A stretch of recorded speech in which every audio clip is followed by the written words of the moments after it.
thank you very much to the team at Beacon for inviting me to give this talk. As Hannah says, I'm a clinical geneticist at Guy's and St Thomas's Hospital. I'm a rare disease doctor, and for the last 10 years, I've not only been using new technologies to diagnose patients, but also treating patients by running clinical trials using innovative molecules and drugs to treat children with the conditions in the area of interest that I work in. So you probably are well aware there are 10,000 rare diseases. One doctor cannot be an expert in all 10,000. We can have a general overview of what a rare disease is and how it impacts people and what the future might look like. But for me, I specialize in the mere 771, at the last count, different types of conditions that affect the skeleton, the skeletal dysplasia conditions. And the most common condition that falls in that category, common, meaning it occurs in 1 in 20,000 people, is this condition, achondroplasia. For years, there was nothing really that we could do for children and adults with achondroplasia, and it was viewed more as a condition, well, not a condition, but a physical trait of disproportionate short stature or dwarfism. But for those of us who have been working in this field for many years now, appreciate this as a very serious medical condition. It's caused by, I'll tell you a little bit more about this in a moment because it's key, but it's caused by a change in one of the genes that's really important in growing bones and keeping bones working. And we have bones all over the body, not just in our arms and legs. And as a consequence, the abnormal bone growth that occurs in these children puts them at risk of a great number of medical conditions. I've depicted a few here by showing things like an MRI scan. This is the most severe complication that can happen in achondroplasia, with compression of the spinal cord as it comes out of the brain. So this is an MRI scan. This is the back of the head. This would be the nose and the chin. This is the spine. Here is something called the foramen magnum, which is Latin for big hole. So it's not as exotic as it sounds. Foramen magnum, big hole. But this big hole gets too small in achondroplasia, and as the brain becomes the spinal cord passing through that hole, it becomes tight and squeezed off, and this confers an increased risk, a 50-fold increased risk of sudden infant death by virtue of this finding. So this isn't just a short stature condition, this is a serious medical problem. Other neurological issues occur early on in life and also later in life. Adults with this condition are at risk of compression of the spinal cord from the top to the bottom at any level, and that can cause paralysis. These are bones, these make you hear. This is the middle ear. This is the nasopharynx. These are the bones that form the nose and the breathing channels.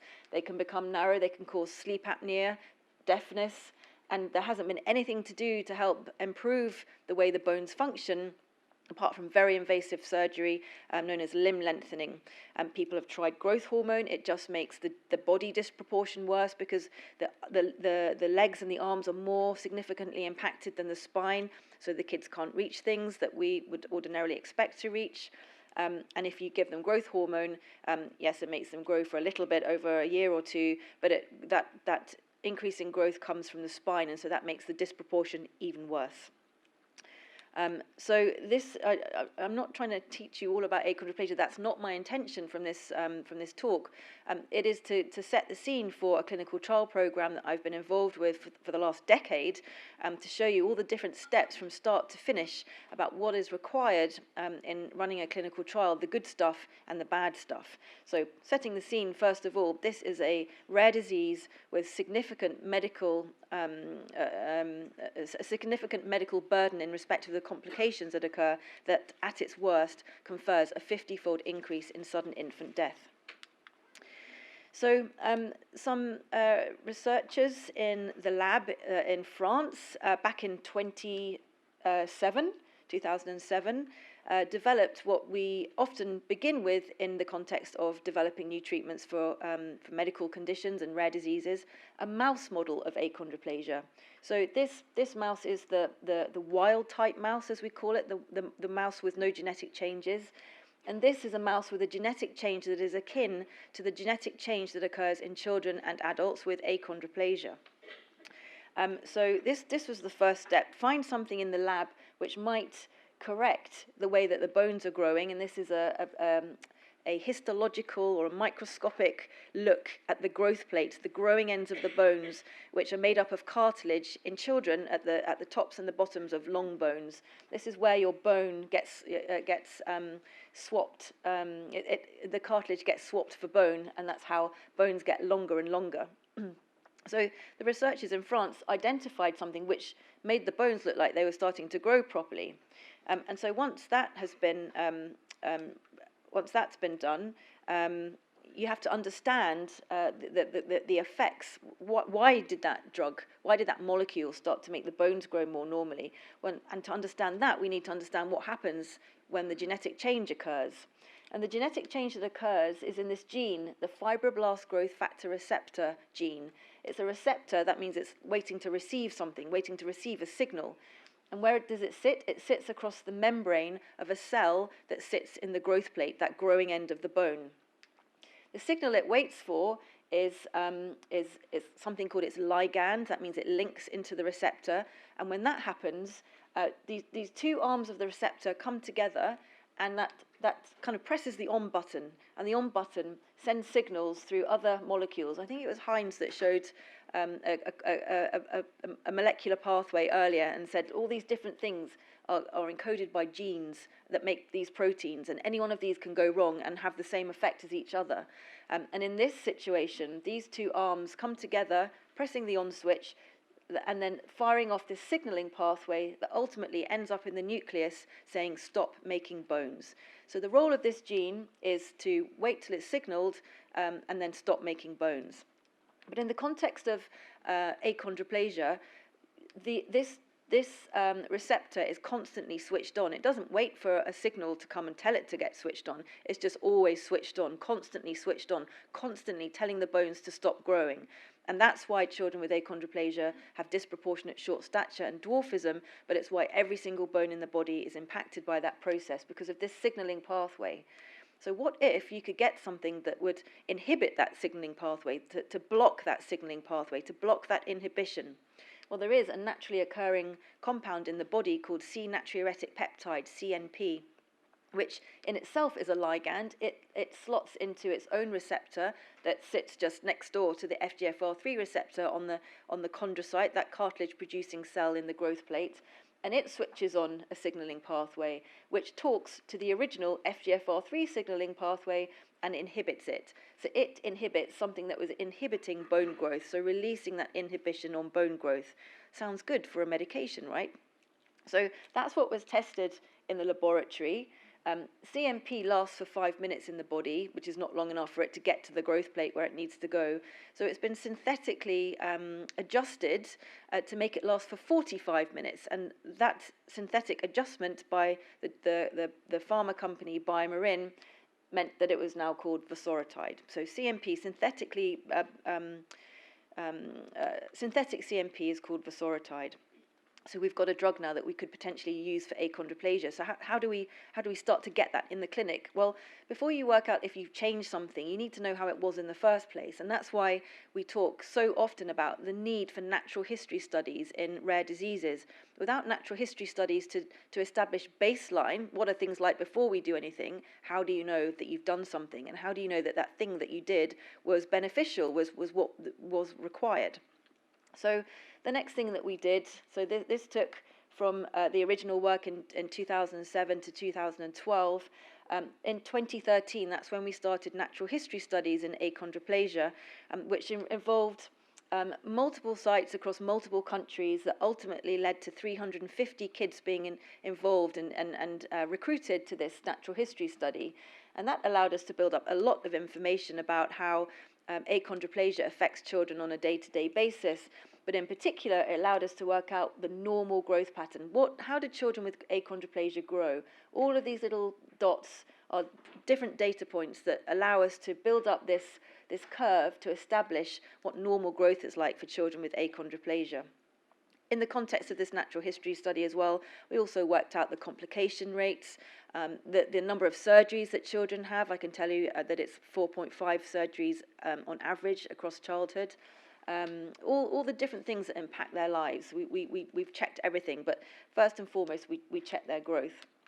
Because the next step is to say, okay, well, is this drug good? Is this drug safe? Because we can't go from that mouse to my patient in my clinic with apropos of nothing. We need to be very careful about clinical trials and using new drugs, new molecules, even though they are naturally occurring or previously established for some other indication. What we established in the phase 2 study, which is it safe, is it tolerable, is yes, it's safe and it's tolerable, and it looked like it was starting to do something good. So this is the average height for a child with achondroplasia. We call that the Z score. This is the average or the mean. Children on this treatment over the course of 7 years grew and grew and grew and grew. They increased their height Z score when compared to their peers by 2 standard deviations. That's quite a significant increase in growth. So it's safe, it looks like it's doing something good. Can we prove that it is doing something good? Let's do a phase 3 study. Let's compare the drug with placebo. And when we did that, we saw that the children in baseline were growing at the same rate, but the children who took the drug, it's a daily injection, by the way, increased their growth rate by about 50%, whereas kids on placebo, dummy injections, carried on growing at the same rate as they were before. And then when they were moved into the active arm after a year, and they too were receiving the drug, vosoritide, their height, annualized growth velocity, also increased to the same level that it did for those other kids that were taking the drug originally, and that was sustained. It carried on. Not like growth hormone where there was a short-lived response, this carried on. So it works in kids 5 to 11, but we're more worried about the kids who have I'm going to have to skip over that. It's fascinating, but another time. So the kids who are the youngest kids are the ones where there are the most severe life-threatening complications. So we tried it in them as well. And what we found in those kids was that after 2 years, if a child without achondroplasia grows at 100%, a child with achondroplasia who was not treated grows at, let's have a look at after 4 years. Let's look at after 4 years. So a kid without achondroplasia grows at 100%. A kid with achondroplasia untreated with vosoritide grows at 65%. A kid treated with vosoritide in the context of achondroplasia grows at 90%. So it's almost a complete restoration of growth in these children, which means, yes, that's good. That's one thing. That improves their legs, they're taller, it improves their arms, they can reach things and do more things. But it also means that all of those other bones are responding as well and reducing the medical load. And that is borne out in this slide, in which we looked at the size of that big hole. It got bigger in children with achondroplasia who were treated with the drug. So this is very exciting data. So that data led to the market approval of vosoritide in the EMA from 2 years, and in the FDA from 5 years in 2021. We have generated so much more data now that approval was then extended to younger children. Last month, I think it was, in the EMA from 4 months, and the FDA have approved it from birth. So that's very exciting, but that is not the case in the UK. There is no approval for this drug in the UK. Despite the fact that we were one of the highest recruiters and we contributed the greatest data as a single site to this trial program. So that's all well and good. Those are the tribulations. We came up with something good. Maybe the last slide wasn't what we wanted. But it is complex to run clinical trials. It requires a new way of working. When I started doing this, I kind of had to sneak it under the radar. Nobody knew where I was, what I was doing. It wasn't on my job plan because that would have knocked it dead in the water.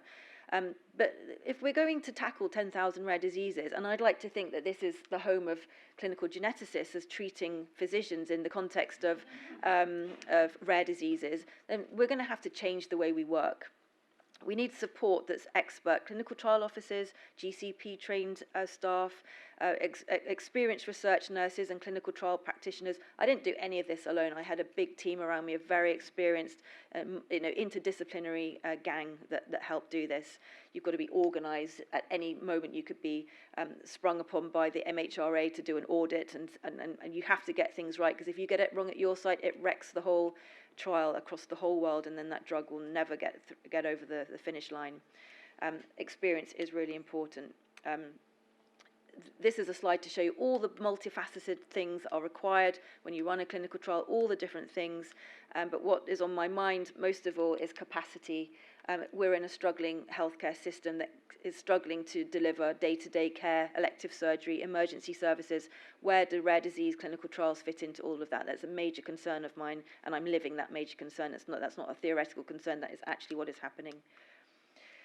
We need natural history studies. We need to validate assessment tools in the research setting as well. This isn't all about drug repurposing or new drug development. There are many other facets to running clinical trials in rare diseases. Use of devices, cell-based and gene therapies, N-of-1 studies. Sometimes children are the only ones in the world with their condition. Should they not take part in clinical trials? I think they should.